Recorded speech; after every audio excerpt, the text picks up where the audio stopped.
नमस्कार विद्यार्थी मित्रांनो, ॲग्रिकल्चर मेनसाठीचं आन्सर रायटिंग कसं असलं पाहिजे किंवा ओव्हरऑल जे आहे आपण ज्या वेळेस आन्सर रायटिंग करतो तो आन्सर रायटिंग करत असताना कुठल्या गोष्टी आपण लक्षात घेतल्या पाहिजे हे एका प्रश्नाच्या आधारे आपण समजून घेऊयात. एक उत्तर आहे आपल्याकडे की जे आपल्या मेंटॉरशिप टेस्ट सिरीजच्या कॅन्डिडेटनी जे आहे लिहिलेलं आहे. सो मुळात काय बघा की आता प्रश्न तसा बघायला गेलं तर साधा सोपा आहे, एकदम सिंपल प्रश्न आहे. बघा या प्रश्नात काय विचारलेलं आहे, write down the causes and solution for low agriculture productivity in India. Bharat हा जो देश हा बघा, तर भारताच्या ॲग्रिकल्चरचा मेजर कन्सर्न काय आहे की आपल्याकडे स्मॉल अँड मार्जिनल फार्मर मोठ्या प्रमाणावर आहे, शेतीचं तुकडीकरण मोठ्या प्रमाणावर झालेलं आहे आणि अशा याच्यामध्ये जे आहे की मेकॅनायझेशनचा पण अभाव मोठ्या प्रमाणावर आहे. आणि याच्याबरोबरच आपण जे म्हणतो की Indian agriculture is a gamble of monsoon, भारतीय शेती जी आहे तर ती मान्सूनचा जुगार आहे. असे फॅक्टर्स जे आहेत त्याच्यामुळे काय होतं की याचा डायरेक्टली इम्पॅक्ट जो आहे तो प्रोडक्टिव्हिटीवर होतो. बरं, अशी उत्तरं तुम्ही किती इफेक्टिव्ह करू शकता त्याच्याबद्दल आपण बोलूयात. कसं असतं बघा की आता असा प्रश्न आपण जर घेतला समोर तर कुणी पण याचं उत्तर लिहू शकतं. म्हणजे असं कुणी नाही आहे की ज्यांनी जो विद्यार्थी म्हणेल की बाबा मी याचं उत्तर लिहू शकत नाही. आपला मुद्दा आहे की हे उत्तर जे आहे तर हे किती प्रभावी करू शकतो आपण, की साधा सोपा विषय समोर असताना. मग सिम्पली कसं आहे बघा की आता याच्यामध्ये टिपिकल काही कॉजेस आहेत ते तिथं ठेवले आणि त्याच्यावर उपाययोजना सांगितल्या. पण हे करत असताना जे आहे तुम्ही संदर्भ कुठले देत आहेत, कशाच्या आधारे बोलताय हे फार महत्त्वाचं असतं. मग आता इथं कॅन्डिडेटनी काय केलेलं आहे ते आधी बघून घेऊ. Causes of low agriculture productivity, population pressure. आता बघा पहिला जो मुद्दा आहे त्याने लिहिलेला कॅन्डिडेटनी, पॉप्युलेशन प्रेशर इथं काही एक संबंध नाही आहे बघा डायरेक्टली जे आहे. ओके, आता पॉप्युलेशन प्रेशर जे आहे ते फूड सिक्युरिटीच्या दृष्टीने महत्त्वाचं आहे की तुमची जर संख्या खूपच वाढली तर मग इथं डायरेक्टली मुद्दा कशाचा आहे की हां ॲग्रिकल्चर प्रोडक्टिव्हिटी लो का होते. हां, याच्यातून काय होऊ शकतं, डिस्गस्ट अनएम्प्लॉयमेंट वाढू शकते बघा, प्रच्छन्न बेरोजगारी. कारण जर पॉप्युलेशन वाढत जातं आहे तर मग तुमच्याकडे 2 एकर जमीन आहे त्याच्यावर 8 लोक काम करत आहेत. सो तो मुद्दा येऊ शकतो. दुसरा इथं लिहिला कॅन्डिडेटनी, सॉईल फर्टिलिटी डिक्लाईन होते. बघा सॉईलची जी फर्टिलिटी आहे ती डिक्लाईन होते. मान्य आहे, आपण ग्रीन रिव्होल्युशन वगैरे करून केलं बघा, याच्यामधून जे आहे की विशिष्ट एरियावरच तो फोकस झाला. पण तिच्यातून जे आहे की मोठ्या प्रमाणावर जे फर्टिलायझर आपण युटिलाइज केले तिच्यातून जे आहे सॉईल फर्टिलिटी जे आहे किंवा जो काही केमिकलचा मारा दिवसेंदिवस चालू आहे चला ॲक्सेप्टेबल आहे हे कारण आपल्याला.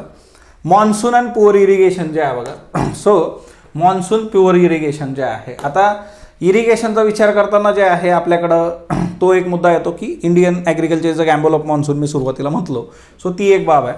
त्याच्यानंतर अनप्रॉफिटेबल होल्डिंग्स जे आहेत है ना, सो तो एक मुद्दा आहे की लँडलेस लेबर जे आहेत आणि जमिनी छोट्या आहेत. आता या गोष्टी आहेत बघा. आता यालाच जर आपण असं केलं की हे जे सिक्वेन्स 4 उत्तरं इथं 4 कारणं इथं लिहिली. आता कसं असतं ना की तुमच्याकडे जी कारणं आहेत त्याचा सिक्वेन्स मॅटर करतो की कुठली गोष्ट वर पाहिजे कुठली गोष्ट खाली पाहिजे. जे लिस्ट पॉसिबल कारणं असतात ते खाली पाहिजे, जे मोस्ट पॉसिबल आहे ते वरती पाहिजेत. असं एक सिम्पल आहे बघा. ओके, आता हे करत असताना तुम्हाला एक गोष्ट इथं लक्षात ठेवायची आहे की आता इकडं सिम्पली जे आहे की आपण ज्या काही गोष्टी बघतो, समजा फॉर एक्झाम्पल की इरिगेशन जे आहे त्याचबरोबर जे आहे irrational use of fertiliser. Okay, so ती एक महत्त्वाची बाब जी आहे. आता क्रॉपिंग जे आहे बघा की शिफ्टिंग क्रॉपिंग जे आहे, तर शिफ्टिंग ॲग्रिकल्चर जे आहे ते फार कमी ठिकाणी आता किंवा ते विशिष्ट एरियामध्ये जास्त प्रिव्हलंट आहे. पण रुटीन याच्यामध्ये आजच्या डेटमध्ये काय आहे ना की सॉईल फर्टिलिटी डिक्लेअर होण्याचं कारण काय आहे, एक तर जे आहे की इरॅशनल यूज ऑफ फर्टिलायझर. आता हे बघा मी ते तिथं लिहून दिलेलं आहे की फोकस कशावर असला पाहिजे की हां सॉईलची फर्टिलिटी जाते बाबा, उत्पादकता कमी होते.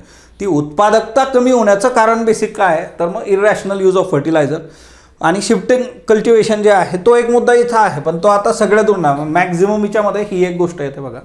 दुसरी गोष्ट येते की जसं इरॅशनल यूज ऑफ फर्टिलायझर आहे सायमल्टेनियसली जे आहे तुम्ही जर जास्तीचं पाणी देणार असाल तिच्यानी पण प्रॉब्लेम होणार आहेत बघा. ओके, म्हणजे ग्रीन रिव्होल्युशनच्या साईड इफेक्ट्समध्ये या गोष्टी आपल्याला दिसतात की फर्टिलायझर आणि जास्तीचं सिंचन जे आहे सो ती पण गोष्ट जेवढं गरजेचं आहे तेवढं पाणी तिथं पाहिजे. अदरवाईज मग जे आहे की क्षारयुक्त जमीन आणि ते बाकीचे इश्यूज तिथं क्लिअर होते. दुसरा मुद्दा येतो का मॉन्सून जे आहे किंवा जे आहे की पुअर इरिगेशन. आता याच्यामध्ये एक आहे की आपण ट्रॅडिशनल मेथडमध्ये अजून पण काही लोक अडकलेली आहेत. मग ड्रीप इरिगेशन असेल किंवा इतर जे काही आपण आता मॉडर्न जे आहे त्या गोष्टी डील करतोय किंवा क्रॉपिंग पॅटर्न जे आहे ते ट्रॅडिशनली आपण जे आहे त्याच्यानुसार जातोय की वर्षानुवर्ष तेच चालू आहे बघा.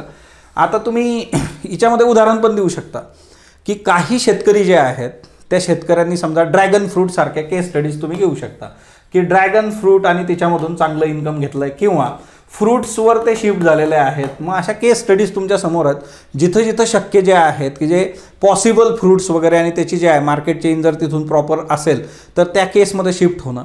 म्हणजे काय की ट्रॅडिशनल क्रॉपिंग पॅटर्न जो आहे तो पण प्रॉब्लेमॅटिक आहे, वर्षानुवर्ष तेच करत राहणं. मग तिच्यातून पण जे आहे जमिनीमधली जी पोषक तत्व आहे तर ती त्या क्रॉपसाठी जी येते त्यांनी घेतली तर मग ते गडबड होतं. मग याच्याकरता सॉईल हेल्थ कार्ड सारखी स्कीम आहे की जे आपण कशात टाकू, सॉईल हेल्थ कार्ड जी आहे ती उपाययोजनांमध्ये की सॉईल हेल्थ कार्ड आहे की जिच्यामध्ये जे आहे की तुमच्या जमिनीचं परीक्षण, मृदा परीक्षण जे आहे मग ती किती शेतकरी करतायत.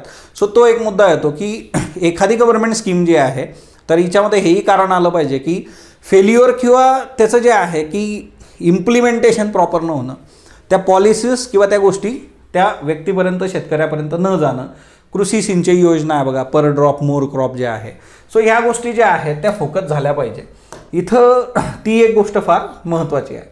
त्याच्यानंतर जे आहे बघा की ग्रीन रिव्होल्यूशन हे स्पेसिफिक रिजनमध्येच केलं आपण इतर रिजनचा पण विचार करणं गरजेचं होतं.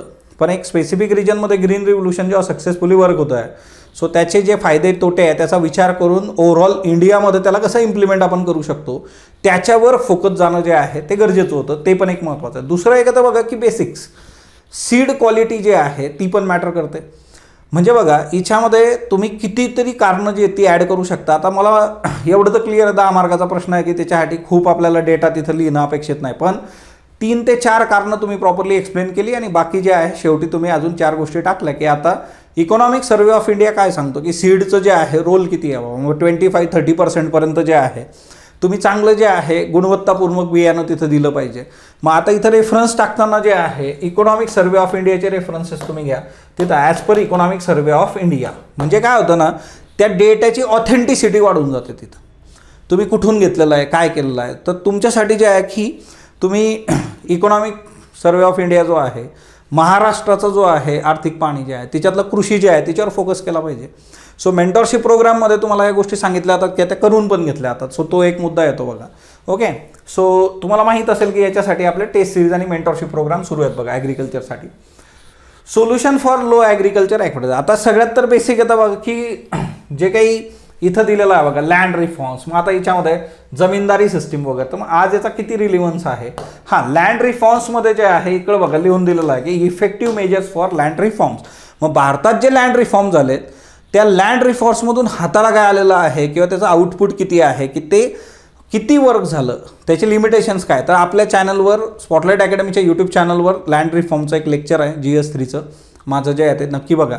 तिच्यातून तुम्हाला लँड रिफॉर्म संबंधीचे कन्सर्न जे आहे ते क्लिअर होऊन जातात. म्हणजे तिच्यातले 2 मुद्दे जरी तुम्ही इथं टाकले तरी गणित तुमचं जे आहे खूप बदलून जातं बघा. मिक्स ॲग्रिकल्चर जे आहे की ॲट अ टाईम जे आहे एकच मोनोक्रॉपिंगकडून बाजूला सरकणं जे आहे बघा. मिक्स ॲग्रिकल्चर जे आहे व्हेजिटेबल फ्रुट्स हे दिलेलं आहे. सो मुळात जे आहे की इथं तुम्हाला मोनो ॲग्रिकल्चर जे आहे बघा, मोनो कल्चर जे आहे एकच हे घेऊन चालणं बाबा क्रॉप जे आहे त्याच्याऐवजी जे आहे ते मिक्सवर जाऊ शकता तुम्ही. सो तो एक मुद्दा तुम्हाला जे आहे तो डील होतो बघा. दुसरी गोष्ट जी आहे की सायंटिफिक ॲप्रोच जो आहे बघा. ओके, आता आत्मासारखे जे आहेत इनिशिएटिव्ह जे आहेत बघा ते वर्क होतात. सायंटिफिक ॲप्रोच, शब्द पण मॅटर करतात बघा. तुम्ही सायंटिफिक ॲप्रोच वगैरे शब्द टाकला तिच्यानं त्याचं वेटेज वाढून जातं बघा. सिम्पल आहे. आता इथं ते पण लिहिलं आहे farmer should be educated in farming operation. हां ना, हेच जर की सायंटिफिक अप्रोच फॉर फार्मर्स. मग त्याच्यासाठी अवेअरनेस असेल, ट्रेनिंग कॅम्प्स असतील. सो त्या गोष्टी तिच्यामध्ये आहेत. आता इथं जे आहे की आता सध्या पण जे आहे मेजर उत्पन्नाचा मुद्दा घेतला तर तिकडं शेतकऱ्यांचं आंदोलन सुरू आहे. मग तिथं MSP असेल, ओके, त्याची डिमांड आणि त्या गोष्टी ज्या आहेत FRP. सो फूडच्या बाबतीमध्ये जेवढे काही क्रॉप्स इतर पण क्रॉप्स आहेत बघा त्याच्या बाबतीत हा विचार करणं. आणि दुसरी गोष्ट कशी असते की आता सगळ्या उपाययोजना आपण करतो आहे, पण ह्या सगळ्या ज्या गोष्टी आहेत त्याच्यासाठी पॉलिसी असेल, धोरणं असतील किंवा गव्हर्नमेंट स्कीम्स आहेत त्या प्रॉपरली इम्प्लिमेंट झाल्या पाहिजे. हा तर एक मूळ मुद्दा तिच्यामध्ये येतो. पण याच्या बाबतीत पण आहे की सगळं केलं पण स्टील एखाद्या गोष्टीचं प्रोडक्शन इतकं झालेलं आहे की ते आपल्या गरजेपेक्षा जास्त आहे. त्याचा साठा पण आपण जास्त करू शकत नाही, पेरिशेबल आहेत किंवा ते जास्त एक्सपोर्ट होणार नाही आहेत. मग अशा केसमध्ये आपण काय केलं पाहिजे. So we have to focus on food processing. So ही एक गोष्ट जी आहे बघा फूड प्रोसेसिंगवर तुम्ही केलं पाहिजे. ओके, म्हणजे सगळं द्राक्षांच्या बाबतीमध्ये मध्यंतरी बघा. सो आमचे एक मित्र आहेत आणि त्यांचे जे काका होते, मी द्राक्षांची शेती होती त्यांची, तो योग आला होता, तर त्यांनी सांगितलं की द्राक्षाचा भाव खूप कमी होता. सो मी काय केलं, द्राक्ष मार्केटला न पाठवणं मग त्याचं जे आहे रेझिन्स जे आहेत बघा, बेदाणे जे आहे ते बनवून टाकले आणि त्याच्यातून एवढं उत्पन्न वाढलं. आता एकदम सोपा प्रयोग होता. फूड प्रोसेसिंगवर जर आपण फोकस केला, आता मेगा फूड पार्क सारख्या योजना आहेत बघा आपल्या इथं, मग मेगा फूड पार्क वगैरे जे आहे याच्यावर फोकस होणं आणि त्या याच्यातून वेगवेगळे प्रोडक्ट, जसं आपण आता स्ट्रॉबेरी बघितलं तर मग ज्यूस बनतोय, तिच्यापासून जेली बनते बघा, है ना, जॅम बनतोय. अशा ज्या गोष्टी आहेत त्या खूप सिन्सिअरली ज्या आहे होणं अपेक्षित आहे. फूड प्रोसेसिंगवर फोकस करणं अपेक्षित आहे. फूड प्रोसेसिंगचे 2 फायदे पण आहेत बघा. फूड प्रोसेसिंग काय करणार आहे की रूरल एरियातली एम्प्लॉयमेंट पण जे आहे जनरेट होईल, अनएम्प्लॉयमेंट कमी होईल, किंवा जे मायग्रेशन असतं रूरल टू अर्बन, ते जे प्रेशर क्रिएट होतं आहे संसाधनांवर, ते प्रेशर पण ते कमी करून टाकेल. असे मुद्दे आहेत बघा. सो मुळात इश्यू असा आहे की आन्सर रायटिंग करत असताना तुम्ही शब्द कुठले वापरणार आहात, तुम्ही ते करत असताना त्याच्याशी रिलेटेड 360 डिग्रीमध्ये विचार करून जो आहे की मॅक्झिमम गोष्टी त्या उत्तरात टाकणं, ते उत्तर असं कॉम्पॅक्ट झालं पाहिजे बघा. ओके, उत्तर जे आहे ते कॉम्पॅक्ट होणं गरजेचं आहे. ते असं लुसिड असता कामा नये. आणि नंबर ऑफ जे आहे स्टुडंट्स ते जे लिहितात बघा, तर तिच्यामध्ये हा लुसिडनेस येऊन जातो. मग तुम्हाला त्याच्यावर काम करायचं आहे बघा. सो ती एक फार फार महत्त्वाची बाब आहे. त्यामुळे आणि हे कशातून होईल की सिन्सिअरली तुम्ही लिखाण करून जे आहे ते पेपर चेक करणं, त्याच्यामधल्या फीडबॅक्सवर काम करणं, हे सिन्सिअरली जर केलं तर इथून आपल्याला खूप चांगले रिझल्ट्स मिळू शकतात. सो टीम स्पॉटलाईटला तुम्ही जे आहे कॉन्टॅक्ट करू शकता. आपल्या ॲग्रिकल्चर मेनसाठीच्या मेंटॉरशिप प्रोग्राम, टेस्ट सिरीजसाठी जे आहे त्याचे डिटेल्स ऑलरेडी तुम्हाला आधीच्या लेक्चर्समधून मिळालेले आहेत बघा. पण एवढं एक आहे की ही परीक्षा क्रॅक करायची असेल तर त्याकरता खूप सिन्सिअरली रायटिंग करणं गरजेचं आहे. आणि याचे रिझल्ट ऑलरेडी आपण FSOच्या बाबतीमध्ये बघतोय की फूड सेफ्टीच्या बाबतीमध्ये कशा पद्धतीने रिझल्ट्स आपल्याला मिळालेले आहेत. सो जर तुम्ही सिन्सिअरली रायटिंग केलं तर त्या पद्धतीने गोष्टी ज्या आहेत त्या वर्क होतील. हां ना, म्हणजे तुम्ही फक्त वाचताय, तुम्ही खूप लेक्चर्स ऐकताय, तर मग याच्यात एक त्याचा बेस तिथून येणार आहे. पण मूळ जे आहे की ती जाऊन पेपर लिखाण करणं, तर तो मुद्दा तिथं राहतोच. ओके, सो ती एक गोष्ट लक्षात घ्या. आणि अशाच वेगवेगळ्या याच्यातून आपण भेटत राहू. तुम्हाला जर काय वाटलं तर तुम्ही कमेंट बॉक्समध्ये सांगा. त्या अनुषंगाने पण काही व्हिडिओज जे आहे तर टीम स्पॉटलाईट तुमच्यासाठी घेऊन येईल. So stay tune with spotlight academy. Thank you. Best of luck.